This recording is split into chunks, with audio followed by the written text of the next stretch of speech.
This week on ICN, the stories you should have heard, but didn't. Candidates for office show ignorance of the Constitution. 2011, government says there will be no inflation.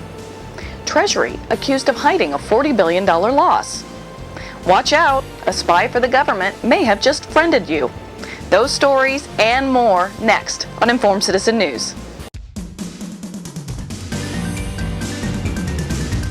Hello, and welcome to ICN, Informed Citizen News, week of November 1st, 2010.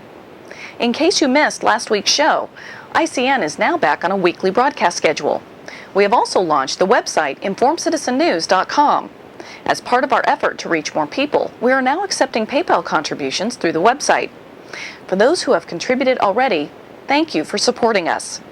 We will use the money raised to market ICN and grow our viewer base. We are only viewer-funded, what public broadcasting should be. No ads, no sponsors, no government subsidy. Our only allegiance is to the viewer, and that will never be compromised. We ask for those who are able to contribute $25 each year. For a $25 contribution, you'll receive a copy of the 20 to 30 stories that didn't make the news. Or just contribute what you can. We set a goal of 2,000 contributions over the next 30 days. Help us fulfill the vision of Informed Citizen News by making a contribution. Now let's get to the news.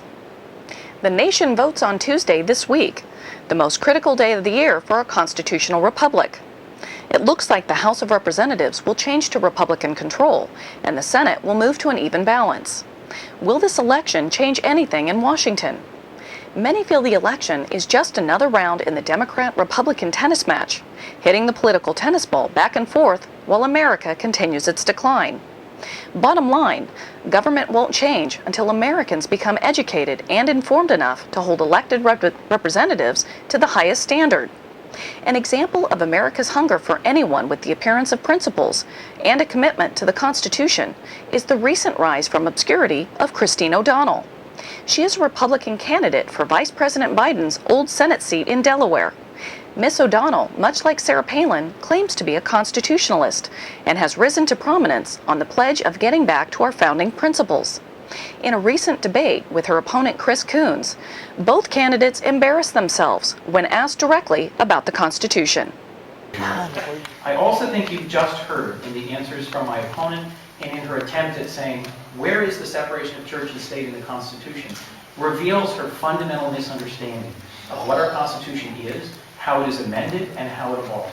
The First Amendment establishes the separation, the fact that the federal government shall not establish any religion, and decisional law by the Supreme Court over many, many decades clarifies and enshrines that there is a separation of church and state that our courts and our laws must respect. The zone of privacy is something that the Supreme Court interpreted the Bill of Rights and several of those amendments to create.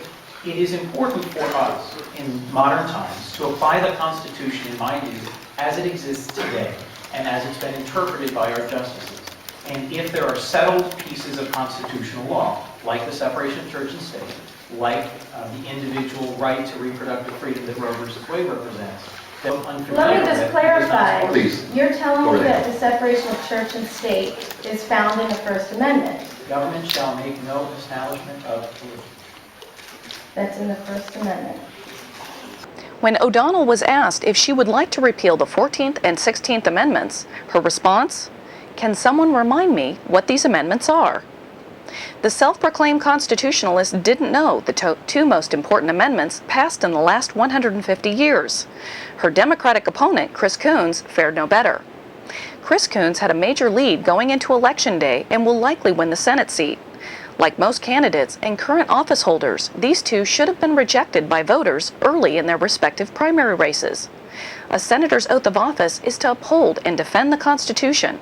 How can they fulfill their oath if they don't even know what is in the Constitution? If America is going to right the ship, then voters need to have a higher standard to weed out candidates like these earlier in the voting process. The United States Treasury has had to borrow money to pay Social Security benefits in 15 of the last 25 months. Social Security is expected to run its first annual deficit this year since 1983. The administration expects a deficit for 2011 as well, but then expects to have surpluses in the subsequent years. The trustees said this deficit is expected to shrink substantially for 2011 and return to small surpluses for years 2012 to 2014 due to the improving economy. After 2014, deficits in Social Security funding are expected to grow rapidly as the baby boomers begin to retire. The government looked at its inflation estimate and decided not to give any cost of living increase to Social Security recipients in 2011. This makes the second year in a row that Social Security will not provide the annual increase. The government uses their calculation of the Consumer Price Index as the gauge for inflation. Seniors primarily live on the basic necessities, which is only a portion of the CPI. Things like rent, healthcare, food, gasoline, and electricity are the main components of retiree expenses. It is surprising that very few question the inherent conflict of interest that government has in calculating the CPI. The CPI calculation should be more transparent and formulated by taking the average estimates of private sector providers. The government has nothing but incentives to understate the rate of inflation. According to The Guardian newspaper, rising food prices and shortages could cause instability in many countries as the cost of staple foods and vegetables reach their highest levels in 2 years. Sugar and rice remain at record price. Global wheat and maize recently jumped nearly 30% in a few weeks, while meat prices are at 20-year highs. All according to the key Reuters Jefferies commodity price indicator. A leading food analyst said, unless the world encourages developing countries to become self-sufficient in food grains, the threat of impending food riots will remain hanging over nations. Anger is mounting in countries like Egypt, with food price inflation of 21% in the last year. India saw the cost of food increase 17%, while prices in the UK have risen 22% in 3 years. Many other countries experienced similar increases. According to the U.S. government, food prices have yet to go up in this country. The Special Inspector General for the Troubled Asset Relief Program claims the Treasury hit a $40 billion loss related to the AIG bailout. In our view, this is a significant failure in their transparency, said Neil Barofsky, the Inspector General of the TARP program. Mr. Barofsky wrote a letter to Treasury Secretary Geithner earlier this month to point out the discrepancy. Geithner's office responded that they would not be making any changes to their reporting. The Inspector General of TARP has expansive powers of investigation, but no enforcement authority. Officials at the Treasury Department's Office of Financial Stability, the internal group responsible for the TARP program, has contracted with a consulting firm to hire Freedom of Information Act analysts to support the Disclosure Service's privacy and Treasury records.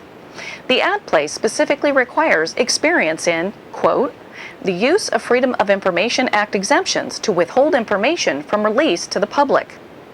The Treasury, which already has a bad record for transparency and not responding to disclosure requests, won't be getting better anytime soon. The Federal Department of Education is investigating new ways to take control of the college accrediting process.